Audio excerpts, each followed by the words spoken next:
Alright, so the Razzies have dropped, and let me tell you, this year's ceremony was a real spectacle. We're talking about the absolute bottom of the barrel in Hollywood, and the big, shiny, raspberry-shaped trophy for Worst Picture of the Year went to, wait for it, War of the Worlds, the 2025 version.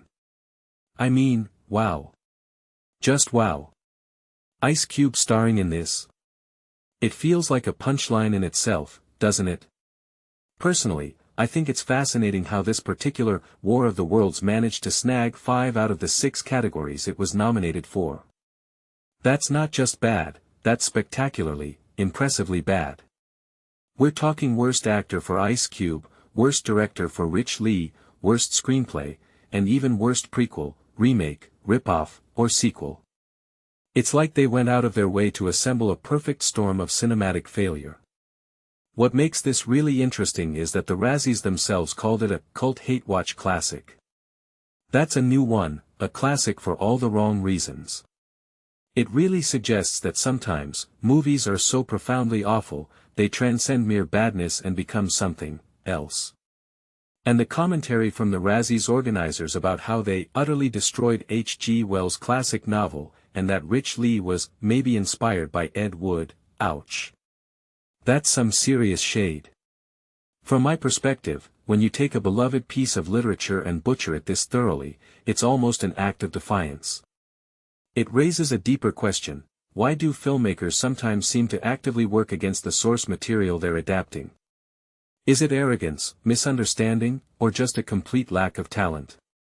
But War of the Worlds wasn't the only one getting roasted. We've got the artificial dwarfs in Disney's Snow White taking home Worst Supporting Actor. The Razzies' jab about it being cursed by Walt himself is pretty savage.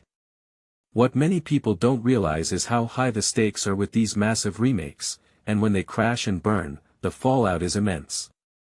It's not just about a bad movie, it's about wasted potential and, in this case, a lot of money down the drain. Then there's Rebel Wilson winning Worst Actress for Bride Hard. I mean, weaponized curling irons. It sounds like a gag that would work better in a sketch than a full-length feature. And Scarlet rose Stallone for Worst Supporting Actress in Gunslingers. It's a bit of a family affair, isn't it? This really makes you think about the pressure on children of famous actors to make their own mark, and sometimes, that mark is a Razzie.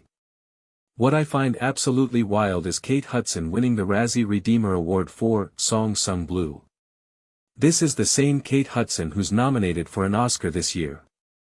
Talk about a career comeback, or perhaps, a career redemption arc that's so dramatic, it needs its own award. It's a testament to how unpredictable Hollywood can be, and how an actor can go from being Razzie bait to Oscar nominee. It's a detail I find fascinating because it highlights the subjective nature of performance and critical reception. Ultimately, these awards, while a bit of fun, also serve a purpose. They remind us that not every film is a masterpiece, and that sometimes, the most memorable performances are the ones that are hilariously, spectacularly bad. It's a reminder that the film industry is a business of hits and misses, and the Razzies are there to celebrate the misses in all their glory. What do you guys think? Was War of the Worlds truly the worst of the year, or did something else escape your notice? Let me know in the comments.